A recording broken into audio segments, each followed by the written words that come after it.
Está listo.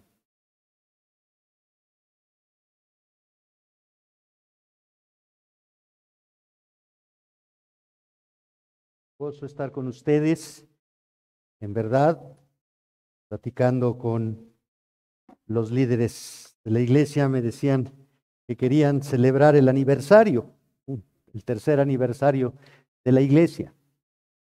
Y platicando con ellos, les decía que esta iglesia nació en el 2020, con unos estudios en Zoom, reuniones en casa, que gracias a Dios el Señor permitió que fuera creciendo el grupo hasta formar una congregación. Conozco tristemente historias de muchas iglesias que iniciaron y al año ya no existían. Pero la iglesia de Pachuca cumple 3 años de congregarse, 4 de estar tomando estudios. Tienen la gracia de Dios, la promesa de Dios, y yo les animo a que se sigan esforzando en obedecer a Dios. La obra no es del hombre, la obra es de Dios. La iglesia le pertenece a Cristo. Él es la roca, Él la edifica. Y es un privilegio participar en la iglesia del Señor. Así es que oremos para que el Señor siga obrando en su iglesia aquí en Pachuca, siga edificándola con su palabra, seamos obedientes a ella, seamos dóciles al mover del Espíritu Santo. No es magia, hermanos. El Espíritu Santo nos guía a la palabra de Dios, nos guía a dar testimonio de Cristo. Y eso es lo que es la iglesia, el testimonio de Cristo. Así es que muchas felicidades por este aniversario. Muy bien, vamos a iniciar con la predicación de la palabra de Dios. No sé cuántos de ustedes son muy jóvenes, pero algunos recordarán que en los años 70, un joven compositor catalán de nombre Joan Manuel Serrat dio a conocer al mundo una canción que narraba una noche de fiesta en su pueblo español. En esa noche todos convivían y compartían la comida, la bebida, sin importar edad, posición social, grados de educación, ocupación, y por una noche todos olvidaban sus problemas y diferencias, y estaban unidos y felices y bailaban y cantaban. Claro que al amanecer la vida volvía a ser lo que era. Las diferencias volvían a emerger y los separaban, porque se había acabado la fiesta. Lamentablemente eso pasa en lo que el mundo conoce hoy como la Navidad, la temporada navideña, donde por un corto periodo de tiempo nos llenamos de lo que se identifica como el espíritu navideño. Nos llenamos de buenos deseos, nos llenamos de unidad, de olvidar los problemas por un momento, por una noche. Nos reunimos con los parientes a los que en 11 meses no hemos visto, pero en esa noche les decimos que los amamos. No hacemos más que en una noche mantener artificialmente una unidad que en el diario vivir no existe. Ese es el espíritu de la Navidad. La Unión Europea llamó a evitar las palabras Feliz Navidad, cambiándolas por Felices Fiestas, por considerar que el Feliz Navidad es un lenguaje discriminatorio para otras religiones no cristianas. Por lo que, basados en el lenguaje inclusivo que está de moda, proponen únicamente el festejo de las fiestas decembrinas, sin mención alguna al nacimiento de Cristo.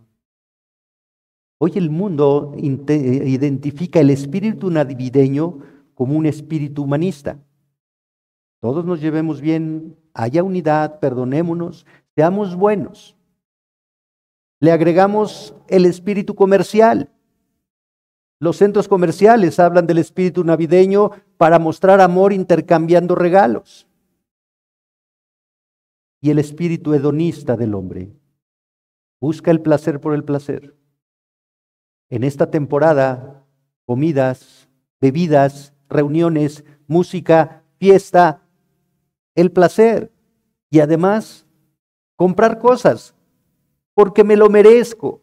Por un año de trabajo me han dado una cantidad mayor a lo que gano y puedo gastar como yo quiera porque me lo merezco.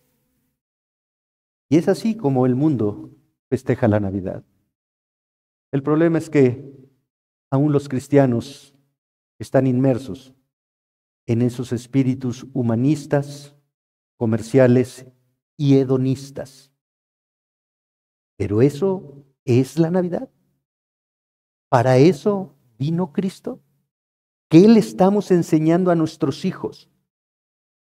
¿A que se porten bien para que reciban un regalo del Santa Claus, del Niño Dios o de quien les digamos? Pero pórtate bien porque si no, no te van a traer nada. Ahí está la mentira y el engaño de un espíritu prefabricado por el hombre. Acompáñame al Evangelio de Lucas, capítulo 2. El Evangelio de Lucas, capítulo 2. Vamos a leer del versículo 8 al versículo 14. Había pastores en la misma región que velaban y guardaban las vigilias de la noche sobre su rebaño. Y aquí se les presentó un ángel del Señor, y la gloria del Señor los rodeó de resplandor y tuvieron gran temor. Pero el ángel les dijo: no temáis, porque aquí os doy nuevas de gran gozo, que será para todo el pueblo. Que os ha nacido hoy en la ciudad de David un Salvador, que es Cristo el Señor. Esto os servirá de señal. Hallaréis al niño envuelto en pañales, acostado en un pesebre. Y repentinamente apareció con el ángel una multitud de las huestes celestiales que alababan a Dios y decían: gloria a Dios en las alturas, y en la tierra paz, buena voluntad para con los hombres. Oremos, hermanos. Dios bendito, agradecemos tu misericordia que se ha renovado esta mañana y el que eres tú el que nos convocas a reunirnos para adorarte. Señor, tú buscas adoradores que te adoren en espíritu y en verdad, no con actos externos de apariencia religiosa, sino con un corazón que busca conocerte, amarte, obedecerte, servirte, apegados a la verdad de tu palabra. Señor, que tu palabra, que nunca vuelve vacía, cumpla el propósito por el cual hoy la podemos escudriñar. Te lo rogamos, en el nombre de Jesús. Amén. Me voy a centrar únicamente en los versículos del 10 al 12. Y aquí en Lucas 2, del 10 al 12, estudiaremos 3 enseñanzas de la Navidad que nos exhortan a obedecer a Cristo, a imitar a Cristo. 3 enseñanzas de la Navidad que nos exhortan, que nos confrontan. Nos decimos cristianos, pero ¿cómo estamos viviendo esa vida cristiana? La primera enseñanza: Cristo, siendo Dios, se hizo hombre. Dice el versículo 10, pero el ángel les dijo: no temáis. El contexto lo leímos. Los pastores estaban en la vigilia de la noche, descansando, han cuidado a su rebaño, han trabajado, y se les aparecen los ángeles. Y claro que ellos se llenan de temor, pero el ángel les dice: no temáis. Literalmente en el griego, cese el temor. Dejen de estar temerosos. ¿Por qué? ¿Cuál es la razón? Porque el ángel les dice: he aquí os doy nuevas de gran gozo. Las palabras nuevas es lo que nosotros conocemos como el Evangelio. ¿Qué es el Evangelio? Las buenas nuevas. Se les está revelando a estos humildes pastores. Los pastores eran el último escalón del escalafón en la sociedad judía. Eran hombres que eran desechados por la sociedad judía porque no podían cumplir con la ley. Al estar cuidando al rebaño no podían asistir al templo, a la oración, a la adoración, a los sacrificios. Y por lo tanto eran considerados indignos. A estos humildes pastores se les da el anuncio del Evangelio. ¿Qué es el Evangelio? Ya sé que todos están diciendo las buenas nuevas de salvación, pastor. Sí, es una bonita definición. ¿Pero qué es el Evangelio? El Evangelio es Cristo. El Evangelio es Cristo. Su naturaleza, su carácter, su ministerio, su pasión, su muerte, su resurrección, su ascensión, su gobierno, su regreso como Rey de Reyes y Señor de Señores, su victoria sobre Satanás, el pecado y la muerte. Podemos definir el Evangelio, pero como dice el pastor Núñez, lo importante no es que definamos el Evangelio, sino que el Evangelio defina nuestra vida. ¿El Evangelio define nuestra vida? Una cosa es conocer intelectualmente el Evangelio. Otra cosa muy diferente es vivir el Evangelio. Este mensaje no es de juicio, sino de gracia. La buena nueva del Evangelio es que Dios, en su fidelidad, ha cumplido con su palabra. Y este mensaje es de gran gozo, dicen los ángeles. Implica un gozo importante y sorprendente, un gozo extraordinario. La palabra mega es grande en importancia, es grande en extensión, es grande por donde lo quieran de ver. Es más, conocemos muy bien la palabra mega. Hay una tienda que se llama así, ¿no? Mega Comercial Mexicana, ¿sí? Este gozo es enorme, inconmensurable, sobrenatural, lo están diciendo los ángeles. Y este gozo, dice, es para todo el pueblo. Aquí se refiere primero a Israel, porque la salvación viene de los judíos. Pero, si analizamos el contexto bíblico, podemos ver que desde el pacto con Abraham se anuncia que en él serán benditas todas las naciones. Y ahí está la implicación de la iglesia. No solo es para Israel, por extensión es para todo ser humano que cree, confía y se deja gobernar por Cristo. Y lo repito, que cree, confía y se deja gobernar por Cristo. Hay muchos que creen, pero no confían. Dicen creer en Cristo, pero no obedecen a Cristo. Hacen lo que quieren en el nombre de Cristo, pero eso no es confiar. Confiar es obedecer. Creer, confiar y obedecer a Cristo, dejarse gobernar por Cristo. Ese es el Evangelio. Versículo 11. Que os ha nacido hoy en la ciudad de David un Salvador, que es Cristo el Señor. Que os ha nacido hoy, literalmente, que hoy ha sido dado a la luz algo que estaba en tinieblas. Algo que no se conocía, y por eso el anuncio de los ángeles a los pastores. Les vengo a decir que hoy ha sido dado a la luz el Salvador. Esta implicación de que hoy ha sido dado a la luz tiene que ver con las promesas de Dios. Hoy Dios ha cumplido sus promesas. Hoy Dios ha cumplido su palabra. Hoy Dios ha dado a la luz al Salvador. ¿En dónde vemos eso? Bueno, se agrega en la ciudad de Belén, que es una referencia a la pequeña aldea de Belén, insignificante. Pero ¿qué significa que hoy ha sido dado a la luz? Que hoy puede ser conocido, puede ser visible el nacimiento del Salvador. Aquí se cumple la promesa de Génesis 3:15. Recordemos, Génesis 3:15 es una sanción de Dios a la serpiente. Pondré enemistad entre tu simiente y la simiente de ella. La simiente de la mujer te herirá en la cabeza y tú le herirás en el calcañar. Pero la mujer no pone la simiente en la concepción. Esto implica el nacimiento, más bien la concepción sobrenatural del Salvador.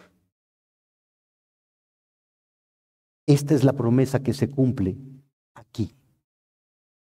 Esa simiente de esa mujer que vencerá a Satanás, porque el golpe sobre la cabeza es un golpe mortal sobre Satanás. Se está cumpliendo. Dios es fiel. Su Hijo ha nacido. Su Hijo ha nacido. El alumbramiento de María muestra la perfecta humanidad de Cristo. Su concepción fue sobrenatural, pero su nacimiento fue como el de todos los hombres. Juan en su evangelio nos muestra con plena convicción la divinidad de Cristo. Vayan al evangelio de Juan, capítulo 1, versículos 1 al 4. Juan 1, 1 al 4. En el principio era el Verbo, y el Verbo era con Dios, y el Verbo era Dios. Este era en el principio con Dios. Todas las cosas por Él fueron hechas, y sin Él nada de lo que ha sido hecho fue hecho. En Él estaba la vida, y la vida era la luz de los hombres. ¿Qué vemos en este pasaje?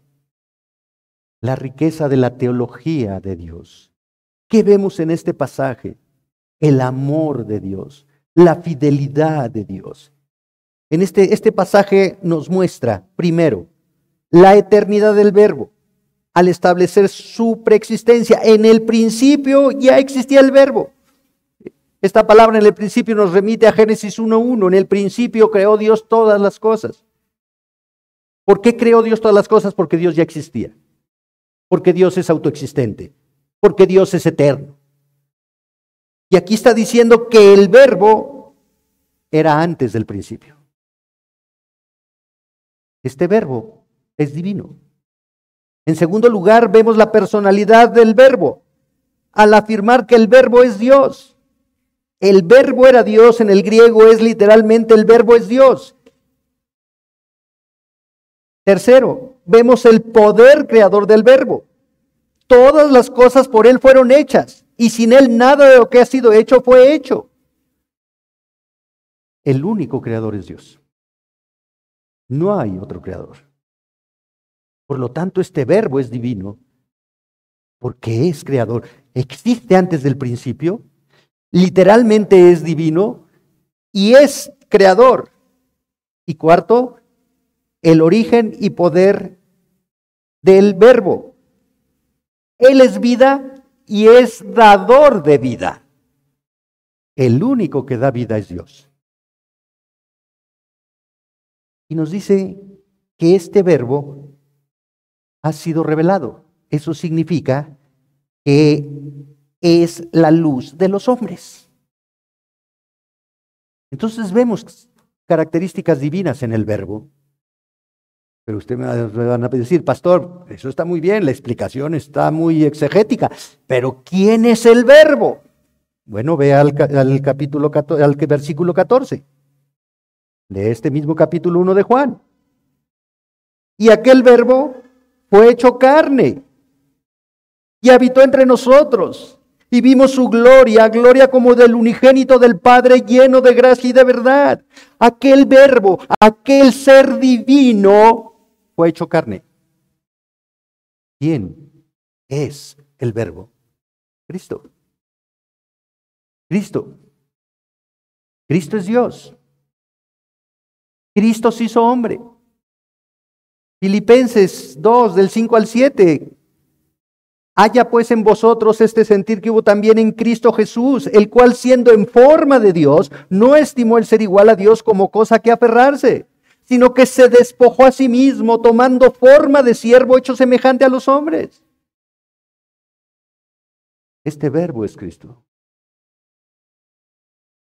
El anuncio de que os ha nacido hoy un Salvador es el cumplimiento de la promesa de Dios, de dar una simiente victoriosa sobre Satanás, sobre el pecado y sobre la muerte.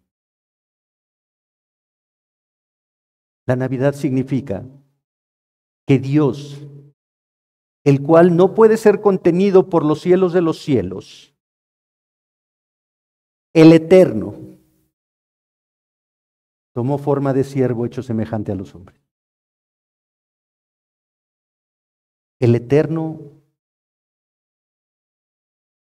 se autolimitó al tomar forma de siervo hecho semejante a los hombres. Los hombres tienen una duración de vida y esa forma la tomó Cristo. Entonces, la primera razón es entender que Cristo, siendo Dios, se hizo hombre. Él, siendo rico, se hizo pobre para que todo aquel que confía en Él sea rico en Él. Cristo es 100% Dios y 100% hombre. Antes de su encarnación era espíritu. Una vez encarnado, nunca perderá su doble naturaleza. Él regresará siendo el Dios hombre. En Hechos 1, sus discípulos ven ascender a Jesús. Y dos ángeles se colocan junto a los discípulos y les dicen, este mismo Jesús regresará. Este mismo, no diferente, este mismo Jesús. Jesús nunca perderá su doble naturaleza. Siempre será el Dios hombre. La segunda razón, Cristo siendo Dios, se hizo siervo. No solo se hizo hombre, se hizo siervo. Dice que nos ha nacido hoy en la ciudad de Belén un Salvador que es Cristo el Señor. El ángel no dio el nombre terrenal del niño, simplemente dio los títulos del niño. ¿Cuáles títulos? Cristo, Salvador, Señor. Salvador literalmente significa rescatador, alguien que libera o salva. Cristo significa Mesías, título para el ungido, para el elegido por Dios para esta tarea. Y Curios significa Señor, máxima autoridad. En este contexto, Señor no es una simple designación humana elevada, es un título divino. Quiere decir que este niño que ha nacido es la máxima autoridad en la creación. La palabra Jesús en hebreo significa el que salva. Yoshua, el que salva. Las buenas del gran gozo es que ha nacido el Salvador prometido. Cristo nació para cumplir el plan eterno de salvación. No podía salvar a los hombres si no se hacía hombre. No podía salvar a los hombres si no servía a los hombres. Y nos sirvió en la cruz. Para eso nació Cristo. Filipenses 2, del 8 al 11. Y estando en la condición de hombre, se humilló a sí mismo, haciéndose obediente hasta la muerte y muerte de cruz. Por lo cual Dios también lo exaltó hasta lo sumo y le dio un nombre que es sobre todo nombre, para que en el nombre de Jesús se doble toda rodilla de los que están en los cielos y en la tierra y debajo de la tierra, y toda lengua confiese que Jesucristo es el Señor, para gloria de Dios Padre. Aquí otra vez, Jesucristo es el Señor, está refiriendo a los títulos que el ángel le dio a los pastores. Yoshua, Christus, Curios. Para eso nació Cristo. Cristo no nació para celebrar una noche buena. Cristo nació para cumplir el plan eterno y perfecto de Dios. ¿Qué significa Salvador? ¿De qué viene a salvar? Tú imagínate a los pastores que os ha nacido hoy en la ciudad de Belén un Salvador. Lo vas a identificar porque está en pañales. Wow. ¿Ese es mi Salvador? No, si está para que yo lo ayude, no, ¿cómo me va a ayudar? ¿De qué me viene a salvar? Mateo 1, 20 y 21 nos dice de qué nos viene a salvar. Mateo 1, 20 y 21. Y pensando él en esto, he aquí un ángel del Señor se le apareció en sueños y le dijo: José, hijo de David, no temas recibir a María tu mujer, porque lo que en ella es engendrado del Espíritu Santo es, y dará a luz un hijo, y llamará su nombre Jesús, porque él salvará a su pueblo de sus pecados. Jesús es un libertador ¿de qué? Del pecado. El mundo no piensa en el pecado. El mundo festeja el nacimiento de Jesús, pero no reflexiona en el pecado. ¿De qué nos salva Jesús? Del pecado. Allí en Génesis 3:15, en el primer evangelio, protoevangelio significa el primer evangelio, podemos ver el contexto. Dios crea al hombre y a la mujer y los establece en el Edén. Y esta primera pareja tiene una comunión perfecta con Dios. Están desnudos, no tienen nada que esconderse ni entre ellos ni a Dios. Pero llegó Satanás, tentó a la mujer comió, le dio de comer a su obediente marido y los dos fueron expulsados del Edén. Si analizamos el contexto de la creación, Dios creó al hombre como un ser relacional en tres vertientes. En primer lugar, una relación con Dios. En segundo lugar, una relación entre Adán y Eva. Y en tercer lugar, una relación del hombre con la creación. Y eso lo podemos ver claramente. Adán conocía a Dios y obedecía a Dios. Dios le dijo: labra el huerto, ponle nombre a los animales. No se halló ayuda idónea para él. Lo hizo caer en sueño. Cuando despertó ya tenía a Eva. Y se maravilló Adán. ¡Wow! Esta mujer es como yo, carne de mi carne, huesos de mis huesos, es de mi misma naturaleza. Y por eso le pone varona. Y se paseaban en el huerto y podían comer de todo árbol del huerto menos de uno. La creación era amigable para ellos. Pero, ¿qué sucedió después? Pecan y todo se altera. Son expulsados de la presencia de Dios. Se rompe la comunión con Dios. Empiezan los problemas entre los seres humanos. La mujer que tú creaste, Señor, que tienen que cubrir sus vergüenzas. Y después Dios les dice: sí, sí vas a comer, pero hoy te va a costar esfuerzo. Vas a alimentarte con el sudor de tu frente. La creación que antes era amigable, hoy ya no lo va a ser. El pecado alteró las tres esferas. Ahora, si vemos la sanción a Satanás, ahí en Génesis 3:14, vemos la sanción. Jehová Dios dijo a la serpiente: por cuanto esto hiciste, maldita serás entre todas las bestias y entre todos los animales del campo. Sobre tu pecho andarás y polvo comerás todos los días de tu vida. Y pondré enemistad entre ti y la mujer, y entre tu simiente y la simiente suya. Esta te herirá en la cabeza y tú le herirás en el calcañar. Dios castigó a la serpiente en tres formas. Primero, la maldijo por encima de todos los animales y bestias del campo. En segundo lugar, la humilló. El hecho de que se arrastrara y comiera polvo es un signo de humillación. Pero estas dos sanciones eran físicas.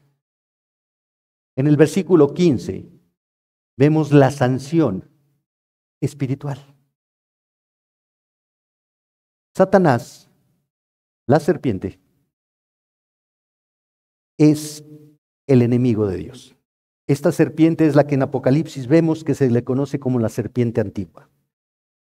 Pero aquí está castigando a Satanás. No físicamente, espiritualmente.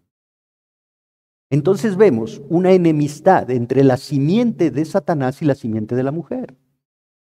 Hay una guerra cósmica, espiritual, entre Satanás y Dios, por el alma de los hombres. Por el alma de los hombres.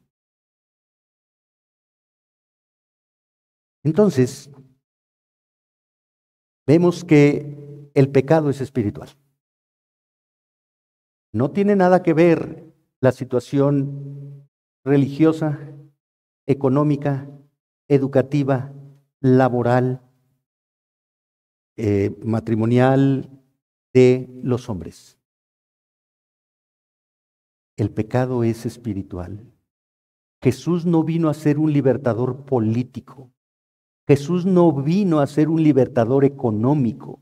Jesús no vino a arreglar problemas de matrimonio. No vino a disciplinar hijos irresponsables. No vino a hacer negocios prósperos. Jesús vino a perdonar pecados. Entonces, ¿por qué el mundo, por ignorancia, pero creyentes o sedicentes creyentes en iglesias, buscan que Cristo arregle sus circunstancias personales, sus circunstancias externas, sus negocios, su economía, su matrimonio, su relación con sus hijos? Y buscan a Cristo por eso, pero no lo buscan por el perdón de los pecados. ¿Tú por qué buscas a Cristo? Cristo ya nos sirvió en la cruz, pagando por nuestros pecados. No lo busques para que te sirva y te dé una economía mejor. No lo busques para que te sane. No lo busques para que arregle tu matrimonio. Él nos dejó su palabra. Y obedeciendo su palabra, Él va a trabajar en nuestros corazones. Y trabajando en nuestros corazones, se puede arreglar el matrimonio. Y trabajando en nuestros corazones, los hijos pueden ser llamados al arrepentimiento. Y trabajando en nuestros corazones, podemos tener mejores relaciones personales que honren y glorifiquen a Cristo. Y teniendo eso, vamos a ser servidores de Cristo, porque Él ya nos sirvió en la cruz. ¿Por qué buscas a Cristo tú? ¿Por un espíritu humanista de vamos a llevarnos bien todos? ¿Sí? El sincretismo, todos creemos en Cristo, gloria a Dios, amén, aleluya, sin llamado al arrepentimiento, eso es falacia, eso es mentira. Jesús dijo, yo he venido a dividir, la verdad viene a dividir, he venido con espada a poner a padre contra hijo. Entonces no busques la armonía de todos los cristianos, amén, gloria a Dios, no es cierto. No es cierto. Cristo viene a hacer la diferencia, no te engañes. Todas esas reuniones de cristianos para orar por el mundo y porque el mundo se mejore, ignorantes, el mundo va peor, porque está escrito en la palabra. Tú muestra que eres la diferencia, tú muestra que eres la luz en medio de las tinieblas. Pero no te unas. La Biblia dice, probad a los espíritus para saber si son de Dios. Y el primer espíritu que tenemos que probar es el nuestro. ¿Soy de Dios o me autoengaño? El verdadero mensaje de la Navidad es que Jesucristo, siendo Dios, tomó forma de siervo, hecho semejante a los hombres, padeció, murió en la cruz, fue sepultado, resucitó al tercer día y con su sacrificio perfecto rescató a las personas que creen y confían en Él del pecado y de la culpa. No de sentimientos artificiales y psicológicos de culpa, sino de la verdadera culpa de ofender al Dios Santo. Y llegamos a la tercera razón. Cristo siendo Dios se hizo humilde. Ya vimos, Cristo siendo Dios se hizo hombre, Cristo siendo Dios se hizo siervo y Cristo siendo Dios se hizo humilde. Versículo 12, esto servirá de señal, hallaréis al niño envuelto en pañales acostado en un pesebre. Los ángeles les dan una señal a los pastores. Hallaréis al niño envuelto en pañales. Los ángeles nunca le dijeron a los pastores que fueran, pero va implícito en la señal, hallaréis. Vas a ir a buscarlo y lo vas a encontrar. Pero la señal es magnífica. Todo niño que nace está envuelto en pañal. Eso no era una señal. La señal es el pesebre. ¿Cuántos niños envueltos en pañales están en un comedero de animales? Hermanas, madres, ¿tú tendrías a tu hijo, a tu primer hijo, en un comedero de animales? No. La asepsia, ¿cómo? La incomodidad, no. El pesebre muestra la humildad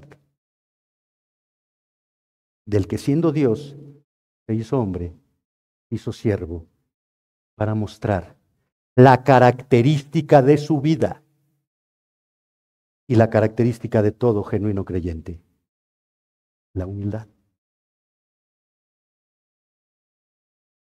Podemos ver la humildad en la vida de Jesús. La humildad de su nacimiento en el pesebre, siendo Dios, el dueño de la creación, decidió humillarse y nacer en un comedero de animales. La humildad de su bautizo. Juan el Bautista no quería bautizarlo. Juan le dijo, yo necesito ser bautizado por ti. Pero Jesús le dijo, es necesario para que se cumpla la Escritura. La humildad de su ministerio. Primero, la humildad de no tener dónde recostar su cabeza. Mateo 8:20. El Hijo de Dios, las aves tienen nidos, pero el Hijo de Dios no tiene dónde recostar su cabeza. No tiene un lugar. La humildad para reconocer que descendió del cielo no para hacer su voluntad, sino la de Dios Padre. La humildad de lavar los pies de sus discípulos, incluyendo al traidor Judas. La humildad en su sufrimiento, cuando no abrió su boca ante los insultos, escupitajos, bofetadas, golpes, latigazos, burlas de sus ofensores. Hoy nos dicen tantito algo y brincamos, y ¿qué? Y la dignidad, y mira.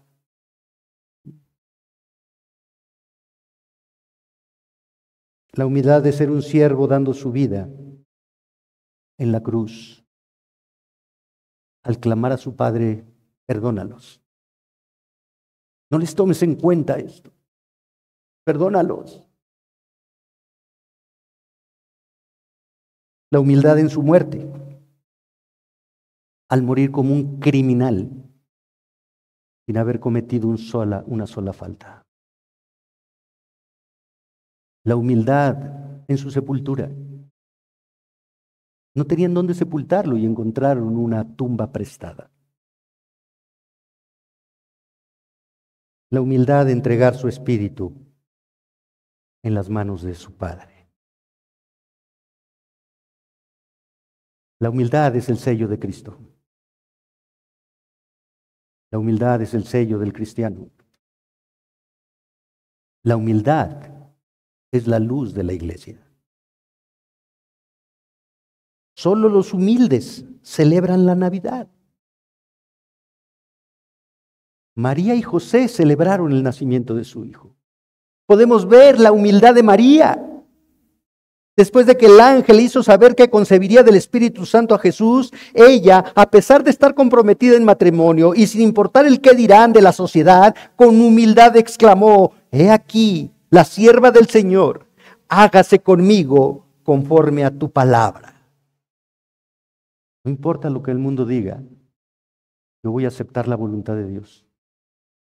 Yo voy a hacer la voluntad de Dios. No importa lo que el mundo diga. La humildad de José. Cuando el ángel le dijo que no dejara a María porque había engendrado del Espíritu Santo, y José aceptó la exhortación divina. Y no dejó a María a pesar del qué dirán. La humildad de los pastores. Lucas dice que escucharon el anuncio del ángel y dijeron, vayamos pues. Y fueron. Y encontraron al niño recostado en el pesebre. Y regresaron contando las maravillas de Dios. Pero seguían siendo pastores. Seguían siendo repudiados por la sociedad. Su vida externa no cambió, pero su alma fue transformada. Fue transformada. Si la Navidad es el nacimiento del Salvador espiritual de la humanidad pecadora, solo los que experimenten el nacimiento del Salvador en su corazón pueden celebrar la Navidad. Y la evidencia de ese nuevo nacimiento es seguir el ejemplo de Cristo. Así, la humildad no es una cuestión de finanzas o recursos materiales, es una cuestión de identificarnos con Cristo y vivir de acuerdo a su palabra. El pecador que reconoce su naturaleza caída, su imposibilidad de agradar a Dios y pasar a la eternidad con Él, reconoce la necesidad de un Salvador. Y se une a ese Salvador. Y se identifica con ese Salvador. El que quiera venir en pos de mí, niéguese a sí mismo. Humildad. No te unas a mí buscando que yo te sirva para tus deseos egoístas, orgullosos y pecaminosos. Humildad de tomar tu cruz cada día y seguirme. Yo no voy a hacer lo que tú quieres. Tú vas a hacer lo que yo diga. Porque soy tu Salvador y tu Señor.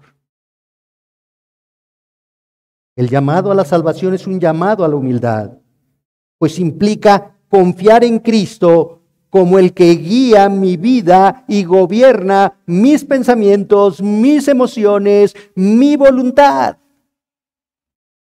Humildad para reconocer que cuando mis pensamientos no son los de Jesús, tengo que llevarlos a los pies de Cristo para sujetar mis pensamientos a la obediencia a la palabra de Cristo. Cuando mis emociones son contrarias a Cristo, tengo que confesar esas emociones como pecaminosas. Cuando mi orgullo me impide obedecer a Cristo, tengo que reconocer que es pecado y lo tengo que confesar y apartarme de esa práctica. Nada hagáis por contienda, por vanagloria, antes bien con humildad estimar a los demás como superiores a ti mismo. Humildad, la característica de todo creyente. La humildad evidencia la dependencia del creyente a Cristo. El orgulloso depende de sí mismo, de su conocimiento, experiencia, talentos, relaciones, dinero, posesiones, de todo, menos de Cristo. El humilde se somete voluntariamente y con gozo a la palabra de Dios, aun y cuando esa voluntad parezca ser contraria a Él o no se comprenda. El orgulloso se queja, murmura, chismea, produce división. No acepta la voluntad de Dios, se revela a ella, no la acepta ni la obedece. Lo vemos con Jonás, que quiso huir de la presencia de Dios, yéndose a Tarsis para no ir a Nínive. Pero al final tuvo que cumplir con la palabra de Dios. No esperes que Dios te meta en una prueba como la que metió a Jonás. Cuando peleamos con Dios siempre perdemos. Siempre. La humildad se manifiesta cuando consideramos a otros mejores que a nosotros mismos. La humildad no busca reconocimiento propio, sino exaltar a Dios. El orgulloso busca el reconocimiento de los hombres. ¿Te has dado cuenta de las redes sociales? ¿En dónde estoy? ¿Con quién estoy? ¿Qué estoy haciendo? ¿Qué estoy comiendo? ¿A dónde viajo? ¿Quiénes son mis amigos? No, y después si somos espirituales, ¿ya te fijaste a quién sigo? ¿Ya te fijaste a qué iglesias voy? ¿Ya te fijaste las palabras que subo, los textos, los pensamientos, todo? No, es que para que vean que soy espiritual. La espiritualidad no se muestra en las redes sociales, se muestra en la obediencia a la palabra de Dios. ¿Qué tan humilde eres para amar a tu esposa como Cristo te ama a ti? ¿Qué tan humilde eres para someterte a tu marido aunque no estés de acuerdo con lo que él está decidiendo? ¿Qué tan humilde eres para someterte a toda autoridad porque toda autoridad es puesta por Dios? La humildad no es autoritaria. La humildad no exige sometimiento a sus decisiones. El orgulloso juzga, impone, manda, ordena, sométete, porque lo mando yo. El humilde pasa por alto la ofensa, el orgulloso la devuelve, el humilde perdona, el orgulloso guarda rencor. La humildad muestra a Cristo, el orgulloso lo tapa. El orgullo demanda que Dios me bendiga en base a lo que yo pienso que merezco. El humilde agradece la gracia de Dios. El creyente debe saber que Dios ha provisto para él todo lo que necesita. El creyente nada posee que no haya recibido. Nada es a no ser por la gracia de Dios. Cristo afirma que todo aquel que viene a Él debe mantenerse unido a través de su yugo. Y Él, como el Maestro, le enseñará a ser manso y humilde en el camino a Dios. Y así encontrará descanso el alma que lucha contra Dios. ¿Por qué Dios? ¿Por qué tengo que hacerlo? ¿Por qué? ¿Por qué me cuesta trabajo aceptar que nos hagan las cosas como yo quiero? ¿Por qué? ¿Por qué tengo que someterme a mi marido? ¿Por qué tengo que amar a mi esposa? ¿Por qué? Porque Cristo se sometió a su Padre para mostrar el amor que te tiene a ti. Y porque si estás unido, identificado con Cristo, tú te vas a someter a Cristo como tu Señor. Y vas a aceptar su voluntad, porque Cristo tiene pensamientos de bien y no de mal para cada uno de nosotros. Y si estás luchando en tu corazón por someterte a Cristo, la guerra termina por dos causas. Una, porque te vence quien es más fuerte. O dos, porque te rindes y pides paz.